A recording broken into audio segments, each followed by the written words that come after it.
जय श्री कृष्णा, राधे राधे। हमारे चैनल ओम ज्ञान सागर में आप सभी का बहुत बहुत स्वागत है। आज हम आप सभी के लिए लेकर आए हैं शनि महाराज की कहानियाँ। शनिवार की पूजा की विधि। काला तिल, काला वस्त्र, तेल, उड़द शनि को बहुत प्रिय है, इसलिए इनके द्वारा शनि की पूजा होती है। शनि की दशा को दूर करने के लिए यह व्रत किया जाता है। शनि स्रोत का पाठ भी विशेष लाभदायक होता है। शनि चालीसा, पीपल के नीचे शनिवार को तिल के तेल का दिया जलाना आदि। शनिवार की कहानी नंबर 1। एक ब्राह्मण पाठ पूजा करने जा रहा था। उसे रास्ते में शनिचर महाराज मिले। ब्राह्मण बोला, शनि महाराज कहाँ जा रहे हो? शनिचर बोला, राजा के लगने जा रहा हूँ। ब्राह्मण बोला, राजा के लगेगा तो सारी प्रजा दुखी होगी, इसलिए मेरे लग जाओ। शनिचर बोला, कितने साल का लगूं? ब्राह्मण बोला, 7 साल की ना ओटी जाए, 5 साल की ना ओटी जाए, 2.5 साल की ना ओटी जाए, 1.25 साल की ना ओटी जाए। अब ब्राह्मण ने 1.25 पहर की ओट ली, नदी के किनारे जाकर बैठ गया और आसन बिछाकर पाठ करने लगा। नदी में 2 मतीरे बहे जा रहे थे। उसने निकाल कर घोड़े के नीचे रख लिए। वह मतीरे राजा के लड़के के सिर बन गए। अब उसके पास शनि महाराज आया और आकर बोला, ब्राह्मण, राजा के लड़के का सिर काट रखा है। तो ब्राह्मण ने कहा, किसी से मत कहना, मेरे को शनि की दशा लग रही है। शनि ने 1 से कही, 2 से कही, सारी नगरी में फैल गई।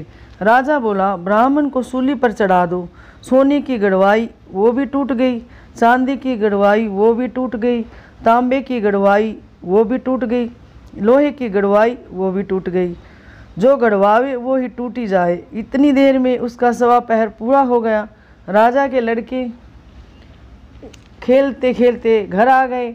अब रानी बोली, महाराज, ब्राह्मण को सूली पर चढ़ा दिया होगा, जाकर देखो, नहीं तो हमारी पाप कैसे उतरेगा हमारा। राजा ने जाकर देखा तो ब्राह्मण पाठ कर रहा था। राजा ने पूछा, ब्राह्मण क्या ज्ञान विज्ञान जानता है? ब्राह्मण बोला, मैं तो कुछ नहीं जानता, मैं तो पाठ करने जा रहा था। रास्ते में शनिचर महाराज मिले और मैं बोला, महाराज आप कहाँ जा रहे हैं? वह बोला, राजा के लगने जा रहा हूँ। मैं बोला, राजा के लगेगा तो सारी प्रजा दुखी होगी, इसलिए मेरे लग जा। शनिचर बोला, कितने साल का लगूं? मैंने कहा, 7 साल की ना ओटी जाए, 5 साल की ना ओटी जाए, 2.5 साल की ना ओटी जाए, 1.25 साल की ना ओटी जाए। मैंने 1.25 पहर की ओट ली। अब 1.25 पहर में मेरे को शनि ने ऐसे रंग दिखाए। अब राजा कहने लगा, इसकी दशा कैसे उतरती है? तो ब्राह्मण ने कहा, राजा सोने चांदी का दान, तांबे का दान, लोहे का दान, पीतल का दान करे। राजा ने कहा, साहूकार तो कर देगा, गरीब कैसे करेगा? ब्राह्मण बोला, तेल की पीली और गुड़ की डली डकोत को दे, 7 बार पीपल में जल चढ़ा दे और कह दे, शनि देव का सोटा कभी न आवे टोटा। शनिवार की घड़ी घड़ी ले 70 बला टली, 7 बार पीपल में जल चढ़ा दे तो सारी बला टल जाएगी। बोलो शनि महाराज की जय। शनि महाराज की कहानी नंबर 2। एक राजा था।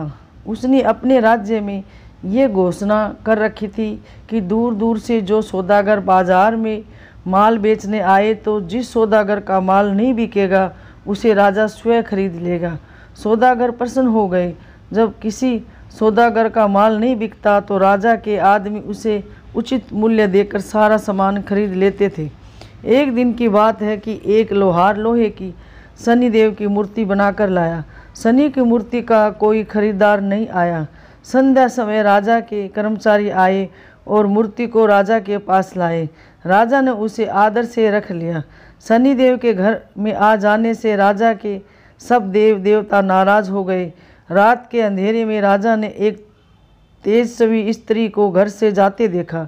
राजा ने उनसे पूछा, तुम कौन हो? वह बोली, मैं लक्ष्मी हूँ, तुम्हारे महलों में शनि का वास है, मैं यहाँ नहीं रह सकती। राजा ने उसे नहीं रोका। कुछ समय बाद एक देव पुरुष को घर से जाते देखा। उससे भी राजा ने पूछा, तुम कौन हो? तो वह बोला, मैं वैभव हूँ, सदा लक्ष्मी के साथ रहता हूँ, जब लक्ष्मी नहीं तो मैं भी नहीं रह सकता। वह भी चला गया। राजा ने उसे भी नहीं रोका। इसी प्रकार धीरे धीरे धैर्य, कर्म, क्षमा आदि सभी गुण एक एक करके चले गए। राजा ने किसी को भी रुकने का अनुग्रह नहीं किया। अंत में जब सत्य भी जाने लगा तब राजा के पूछने पर उसने कहा, जहाँ लक्ष्मी, वैभव, धैर्य, धर्म, क्षमा आदि का वास नहीं तो मैं भी वहाँ एक क्षण नहीं रुक सकता। राजा सत्यदेव के पैरों में गिर पड़ा। महाराज, आप कैसे जा सकते हैं? आपके बल पर तो मैंने लक्ष्मी, वैभव, धैर्य, धर्म आदि सभी का तिरस्कार किया। मैं आपको नहीं छोड़ूंगा। राजा का इतना आग्रह देखकर सत्यदेव रुक गए। महल के बाहर सभी सत्य की राह देख रहे थे। उसे न आता देखकर धर्म बोला, मैं सत्य के बिना नहीं रह सकता, मैं वापस जाता हूँ। धर्म के पीछे क्षमा, वैभव, लक्ष्मी सभी लौट आए तथा राजा से कहने लगे कि तुम्हारे सत्य प्रेम के कारण ही हमें लौटना पड़ा। तुम जैसा राजा दुखी नहीं रह सकता। सत्य प्रेम के कारण लक्ष्मी व शनि एक साथ रहने लगे। बोलो शनिदेव महाराज की जय। शनिवार की कहानी नंबर 3। एक समय सूर्य, चंद्रमा, मंगल, बुध, बृहस्पति, शुक्र, शनि, राहु और केतु इन ग्रहों में आपस में झगड़ा हो गया कि हम सब में सबसे बड़ा कौन है। सब अपने आप को बड़ा कहते थे। जब आपस में कोई निश्चय न हो सका तो सब के सब आपस में झगड़ते हुए इंद्र देव के पास गए और कहने लगे कि आप सब देवताओं के राजा हो, इसलिए आप हमारा न्याय करके बताओ कि हम 9 ग्रहों में से सबसे बड़ा कौन है।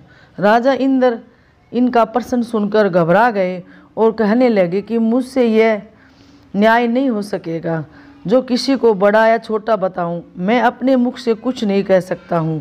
हाँ, एक उपाय हो सकता है। इस समय पृथ्वी पर राजा विक्रमादित्य दूसरों के दुखों का निवारण करने वाला है, इसलिए तुम सब मिलकर उन्हीं के पास जाओ, वही तुम्हारे दुखों का निवारण करेंगे।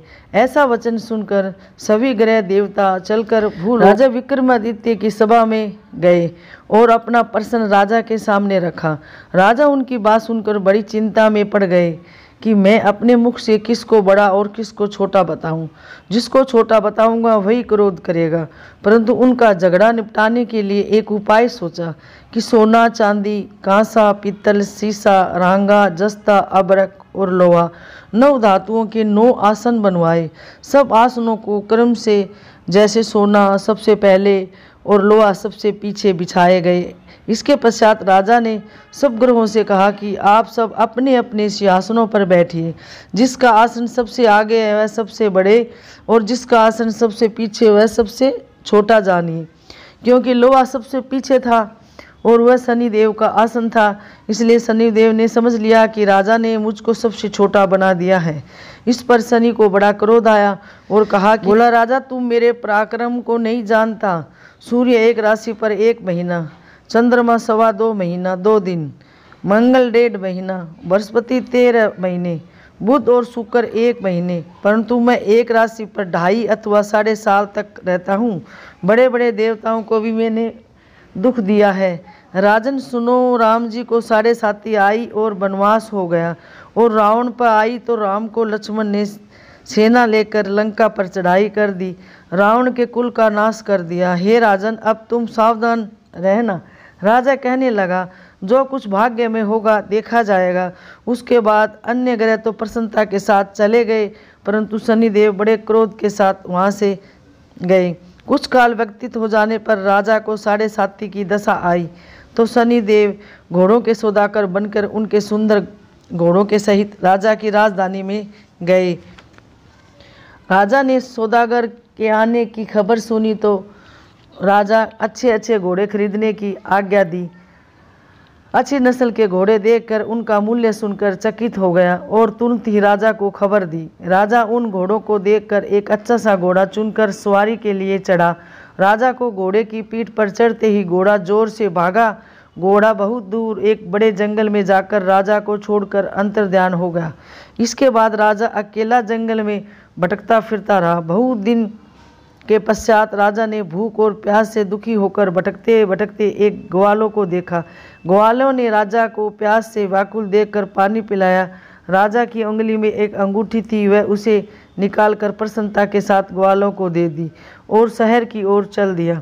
राजा शहर में पहुंचकर एक सेठ की दुकान पर जाकर बैठ गया और अपने आप को उज्जैन का रहने वाला तथा अपना नाम विक्का बताया। सेठ ने उनको कुलीन मनुष्य समझकर जल आदि पिलाया। भाग्यवश उस दिन सेठ की दुकान पर बिक्री बहुत अच्छी हुई। उस सेठ को भाग्यवान पुरुष समझकर भोजन कराने के लिए अपने साथ ले गया। भोजन कराते समय राजा ने आश्चर्य की बात देखी कि खूंटी पर हार लटक रहा है और वह खूंटी हार को निगल रही है। भोजन के पश्चात कमरे में आने पर जब सेठ को कमरे में हार न मिला तो सबने यही निश्चय किया कि सिवाय विक्का के और कोई नहीं इस कमरे में आया, अवश्य ही उसी ने हार चोरी किया है। परंतु विक्का ने हार लेने से मना कर दिया। इस पर 5-7 आदमी इकट्ठे होकर उसको फौजदार के पास लाए। फौजदार ने उनको राजा के सामने भेज दिया और कहा कि यह आदमी तो भला प्रतीत होता है, चोर मालूम नहीं होता है, परंतु सेठ का कहना है कि इसके सिवा और कोई घर में आया ही नहीं, अवश्य ही इसी ने चोरी की है। तब राजा ने की आज्ञा से इनके हाथ पैर कटवाकर चौरंगिया किया जाए। राजा की आज्ञा का तुरंत पालन किया गया और विक्का के हाथ पैर कटवा दिए।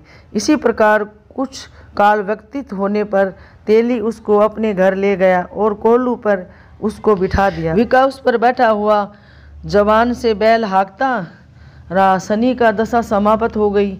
एक रात को वर्षा ऋतु के समय वह महालहार राग गाने लगा। उसका गाना सुनकर उस शहर के राजा की कन्या उस राग पर मोहित हो गई और दासी को खबर लाने को भेजा कि शहर में कौन गा रहा है। दासी सारे शहर में फिरती रही, क्या देखती है कि तेली के घर में चौरंगिया गा रहा है। दासी ने महल में आकर राजकुमारी को सारी बात बताई। बस उसी क्षण राजकुमारी ने अपने मन में यह प्रण कर लिया, चाहे कुछ भी हो मैंने इस चौरंगिया के साथ विवाह करना है। प्रातःकाल होते ही जब दासी ने राजकुमारी को जगाना चाहा तो राजकुमारी अनशन व्रत लेकर पड़ी रही। तब दासी ने रानी के पास जाकर राजकुमारी के न उठने का बात बताई। रानी ने तुरंत ही वहाँ आकर कुमारी को जगाया और उनके दुख का कारण पूछा तो कुमारी ने कहा कि माताजी, मैंने यह प्रण कर लिया है कि तेली के घर में जो चौरंगिया है उसी के साथ विवाह करूँगी। माता ने कहा, पगली यह क्या कह रही हो, तुझको किसी देश के राजा के साथ शादी करनी होगी। कन्या कहने लगी, माताजी मैं अपना प्रण कभी नहीं तोड़ूंगी। माता ने दुखी होकर यह बात राजा को बताई। जब महाराजा ने भी आकर यह समझाया कि अभी देशों में दूत भेजकर सहयोग रूपवान एवं बड़े से बड़े गुणवाणी राजकुमार के साथ तुम्हारा विवाह करूंगा, ऐसा बात तुझको कभी नहीं विचारनी चाहिए। कन्या ने कहा, पिताजी मैंने अपने प्राण त्याग दूंगी परंतु दूसरे से विवाह नहीं करूंगी। इतना सुनकर राजा के क्रोध से कह दिया कि तेरे भाग्य में ऐसा ही लिखा है, तो जैसी तेरी इच्छा हो वैसा ही कर। राजा ने तेली को बुलवाकर कहा कि तेरे घर में जो चौरंगिया है उसके साथ मैं अपनी कन्या का विवाह करना चाहता हूँ। तेली ने कहा कि यह कैसे हो सकता है, कहाँ आप हमारे राजा और कहाँ मैं एक नीच तेली। परंतु राजा ने कहा कि भाग्य लिखे हो को कोई टाल नहीं सकता, अपने घर जाकर विवाह की तैयारी करो। राजा ने उसी समय तोरण और बंदरवाल लगवाकर अपनी राजकुमारी का विवाह चौरंगिया विक्रमादित्य के साथ कर दिया। रात्रि को जब राजा विक्रमादित्य और राजकुमारी महल में सोए तो आधी रात के समय शनिदेव महाराज ने विक्रमादित्य को स्वप्न में दिया कि राजा कहो मुझको छोटा बताकर तुमने कितना दुख उठाया। राजा ने क्षमा मांगी। शनिदेव ने प्रसन्नता होकर विक्रमादित्य को हाथ पैर दिए। तब राजा ने कहा, महाराज मेरी प्रार्थना स्वीकार करें कि जैसा दुख आपने मुझे सौंप दिया है ऐसा और किसी को न दे। शनिदेव ने कहा कि तुम्हारी यह प्रार्थना स्वीकार है। जो मनुष्य मेरी कथा सुनेगा या कहेगा या किसी को सुनाएगा उसको मेरी दशा में कभी भी किसी प्रकार का दुख नहीं होगा, और जो नित्य ही मेरा ध्यान करेगा या चींटियों को आटा डालेगा उसके सब मनोरथ पूर्ण होंगे। इतना कहकर शनिदेव अपने धाम को चले गए। राजकुमार की आंखें खुली और उसने देखा कि राजा के हाथ पांव देखे तो आश्चर्य को प्राप्त हुई। उसने देखा कि राजा ने अपना समस्त हाल कहा कि मैं उज्जैन का राजा विक्रमादित्य हूँ। यह बात सुनकर राजकुमारी अत्यंत प्रसन्न हुई। प्रातःकाल राजकुमारी ने उसकी सखियों से पूछा तो उसने अपने पति का समस्त वृत्तांत कह सुनाया। सब ने प्रसन्नता प्रकट की और कहा कि ईश्वर ने आपकी मनोकामना पूर्ण कर दी। जब उसे सेठ ने यह सुनी तो वह विक्रमादित्य के पास आया और राजा विक्रमादित्य के पैरों में गिर क्षमा मांगने लगा कि आप पर मैंने चोरी का झूठा दोष लगाया। आप मुझको जो चाहे दंड दे सकते हो। राजा ने कहा, मुझ पर शनिदेव का कोप था, इस कारण यह सब दुख मुझको प्राप्त हुआ है। इसमें तुम्हारा कोई दोष नहीं है। तुम अपने घर जाकर अपना कार्य करो। सेठ बोला कि मुझे तभी शांति होगी जब आप मेरे घर चलकर प्रीतिपूर्वक श्रद्धापूर्वक भोजन करोगे। राजा ने कहा कि जैसी आपकी मर्जी हो वैसा ही करे। सेठ ने अपने घर जाकर अनेक प्रकार के सुंदर भोजन बनवाए और राजा विक्रमादित्य को प्रतिभोज दिया। जिस समय भोजन कर रहे थे, एक अत्यंत आश्चर्यजनक की बात सबको दिखाई दी। जो खूंटी पहले हार निगल रही थी, अब वह हार उगल रही थी। जब भोजन समाप्त हो गया तो सेठ ने हाथ जोड़कर बहुत सी मोहरे राजा को भेंट की और कहा कि मेरे कंवर नामक एक कन्या है, उसका परिग्रहण आप करें। उसके बाद सेठ ने अपनी कन्या का विवाह राजा के साथ कर दिया और बहुत सा दान देकर आदि दिया। इस प्रकार कुछ दिनों तक वहाँ निवास करने के पश्चात विक्रमादित्य ने शहर के राजा से कहा कि अब मेरी उज्जैन जाने की इच्छा है। फिर कुछ दिन के बाद विदा लेकर राजकुमारी मनभावनी, सेठ की कन्या श्री कंवरी तथा दोनों जगह के दहेज में प्राप्त अनेक दास दासियां रथ पालकी सहित विक्रमादित्य उज्जैन की तरफ चले। जब शहर के निकट पहुँचे और गाँव वासियों को पता चला तो बहुत खुश हुए और उज्जैन की प्रजा आगवानी के लिए आई। तब बड़ी प्रसन्नता से राजा अपने महल में पधारे। सारे शहर में बड़ा भारी महोत्सव मनाया गया और रात्रि को दीपमाला की गई। दूसरे दिन राजा ने शहर में ये सूचना कराई कि शनिचर देवता सब ग्रहों में सर्वोपरि है।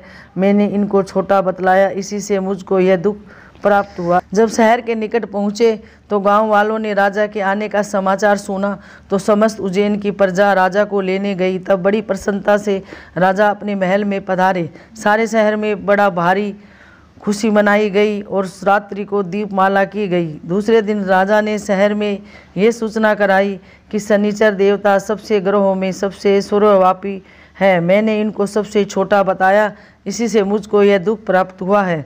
इस कारण सारे शहर में सदा शनिचर देव की पूजा और कथा होने लगी। राजा और प्रजा अनेक प्रकार के सुख भोगती रही। जो कोई शनिचर देव की इस कथा को पढ़ता है, सुनता है या सुनाता है, शनिदेव की कृपा से सब दुख दूर हो जाते हैं। शनिवार की कथा को व्रत के दिन अवश्य पढ़ना चाहिए। ओम शांति, ओम शांति, ओम शांति, ओम शनिचराय देवाय नमः। शनिवार के दिन इन कहानी कथा को ज़रूर सुनना और सुनाना चाहिए। ये बहुत ही चमत्कारी कहानियाँ हैं और उनको सुनने से सभी कष्ट दूर होते हैं और घर में खुशहाली बनी रहती है। ये थी शनिदेव महाराज की कहानियाँ कथा जो हमने आपको बताई। और भी ऐसी अच्छी जानकारी कहानियाँ हम आप सभी के लिए लेकर आएंगे। हमारा वीडियो कैसा लगा हमें कमेंट करके ज़रूर बताएं और हमारे चैनल ओम ज्ञान सागर को प्लीज़ सब्सक्राइब ज़रूर कीजिए। वीडियो को लाइक और सभी के साथ ज़्यादा से ज़्यादा शेयर कीजिए। धन्यवाद।